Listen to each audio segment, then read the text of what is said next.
Hello everyone, welcome to Springfield Lakemore Art Academy. My name is Thomas Jenny, I'm Executive Director of the Barberton Gallery of Fine Arts, and we are here on location at El Tule Mexican Bar and Grill, and we are very fortunate to have a dear friend of mine who participated. I had a Lakemore show with you 2 years ago. That's right. And he's back again, and he's got some new work, and he's an author and a painter, and he's got a book that he's promoting, and I can't wait to hear all about it. And ladies and gentlemen, this is Josh Bectel. Thank you. Thank you. So what have you been doing with yourself? Rewriting a book, re-editing, and we talked about it the other day. I wrote a book. My first book is down here, Finding My Voice. I wrote that in 2012, 10 years ago, and I re-released it just about a month ago. Congratulations. That book. This is the book. This is my memoir. It tells about my life as a foster kid and adopted out in Oregon, going through the Mennonite church and in and out of the church, and to where I am now. That's a elevator version. And the middle book, called Thrive, was originally written for my adoptive mom. This book's called Thrive. It's called Thrive, a Verbal Bouquet, which it was written originally as Facebook posts, and I compiled them into this book.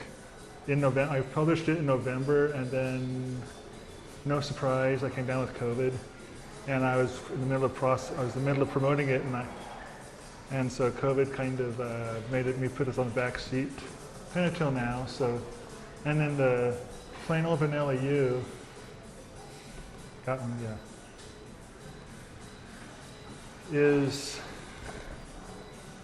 been writing poetry since I was in high school, and this is a collection of poetry that spans about 10 years.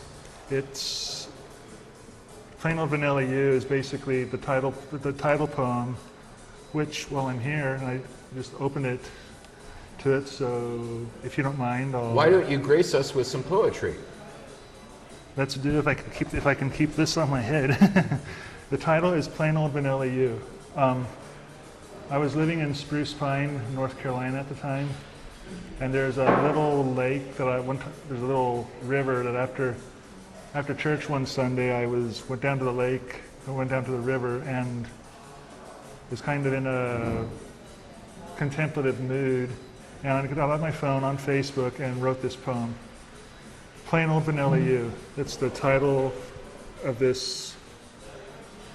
Sometimes you need people, sometimes you need space, sometimes you need noise, sometimes you need silence, sometimes you need what no one but God has for you, sometimes you need not even be understood, sometimes you need to be by yourself, alone, no props, no performance, no anything, and maybe gradually it will soak in that someone might be okay with you, just plain old vanilla you. And that's the title poem of this here little book. Contemplative, that's our word of the day today. Can everybody say contemplative? We like that. At what age did you notice, did you first feel, was it grade school or junior high that you just felt the urge to start creating, or what got the ball rolling for you? I mean, as far as me writing? Yeah, writing and painting both. All right.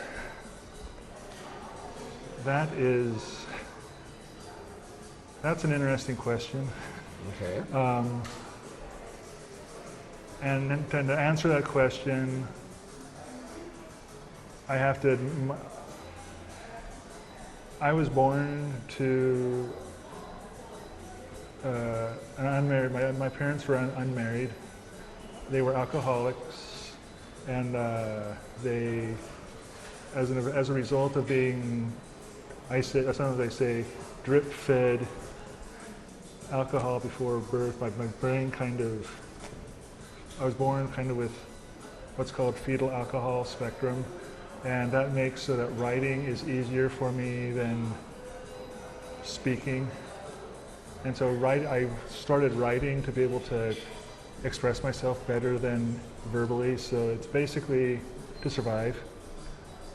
That's an unpolished version of so it's like I did it so. A lot of us in the arts have that as an outlet, like one way or the other. But as far as the painting, it's sort of sprung on me by accident. Okay. Well, it's one amazing accident. Okay, growing up in my conservative Mennonite upbringing, most of this art kind of stuff is no. You don't do this kind of stuff. It's basically, if it doesn't if it's abstract. Right. I heard sermons against the abstract arts pastor. It's kind of like transcendental meditation, same thing. So this stuff here is basically,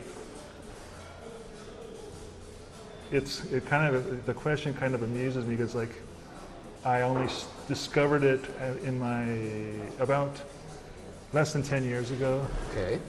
And my first few attempts were like that colored pencil. I started using colored pencils and then eventually started using watercolor, and it's only been in the last, some of these paintings have only been done in the last year. When did you do your first show? When did you do your first gallery show or art show? Ever? Yes. About 5-6 years ago. Okay. I was living in Wayne County at the time, and if you know where Graham Dunn is, it was in that down there near Dalton. Mm-hmm. And my spread was smaller than this, I'll tell you. So it hasn't been very long. Yeah. And of course, COVID sort of made a pause on all things books signing of any sort. Thank you for saying Dalton and not D'Alton. That drives me nuts. Well, I'm not from here, so. Well, then there we go. There we go. There's our answer right there. It's like, so, yeah.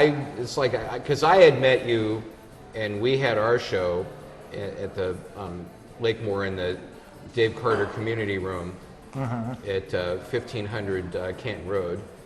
So. In the Goodwill, right? Yes, and it was an amazing spot. We love it up there. Is that still? It's still going? Yeah.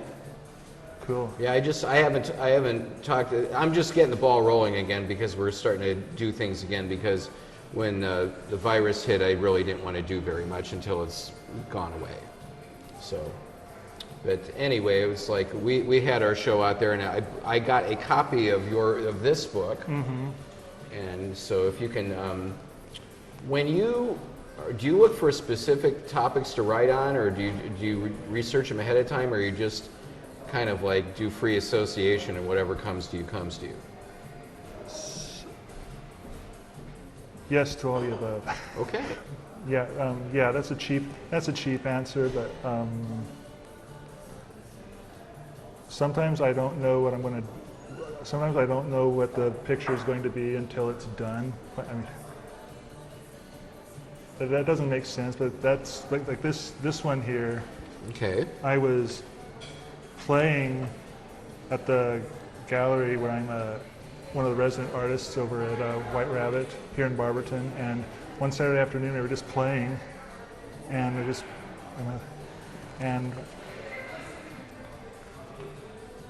there you go, and the rest is history.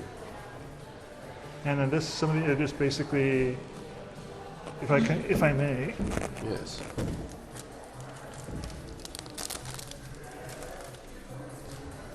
This here might be one of my favorites. It's my most favorite one was bought by a friend of mine out in Oregon, but this is my second. It was just basically black. The back of it's white paper and This is so abstract, I'm not even sure what it means. When I started painting it, I just started with black. And Well, then, it's meaningful to whoever sees it. It's like it means whatever you want it to mean, what it means to you. Like this one for here example, this kind of reminds me of the DNA genome, you know, the helix. Cool. This kind of reminds me of that. It's very interesting. Does this one have a title? If you give it one. If you give it one, it'll have a title. We'll call it DNA helix. We'll call that. So, where do you see yourself in the immediate future? What do you want to? Do you have any plans for any imminent shows, or do you? I mean, aside from this one. Yeah, actually, I have this summer. It's already past summer, but September I have a book signing at the Barberton library. Public Library. So you can go ahead and tell our viewers about that. So on the 10th, you have to excuse me. This is getting out of hand. Okay. It's okay. That was fun while it lasted. I'm leaving mine on. On the 10th of September, Barberton Public Library is having a book sign. They're going to be having up to 15 authors over there having Local authors, right? in Ohio, local authors. It's their first time. It's their first such show over there. So if you're in Barberton on the 9th, come on, or the 10th, come on out. So You're one of them. Yeah, I'm one of them. And which books will you be featuring? All of them. All of them? All my books. Okay. And I also, speaking of, there's one book that I do not have any copies of because I just re-released it. It's the companion volume of this book, Finding My Voice. It's a little book called Adoption. I'm an adopted kid, which I think we already mentioned that, but after I spent about 3 or 4 years compiling and writing this original book, and after I was done writing, a friend of mine, asked me, "So, Josh, what goes on in the mind of an adopted or foster kid?" I was like, "That's a good question.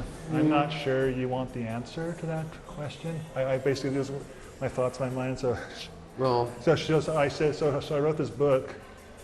And the title is Adoption, and it's kind of an acronym. Each, like ADOPTIO, adoption. Each word, each letter, is the title of a chapter. Basically, it's a series of monologues asking the question, what goes on inside of a adopted kid's brain, and it's available. All of these are available on Amazon, plus the ones that are here tonight. So.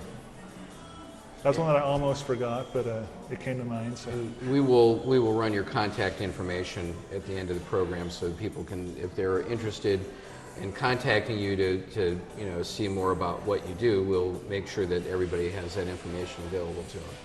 But I would imagine being adopted. I mean, if you're putting your work out there, somebody with similar experiences could see that Josh did it, and you're potentially able to inspire them to want to go ahead and do the same things.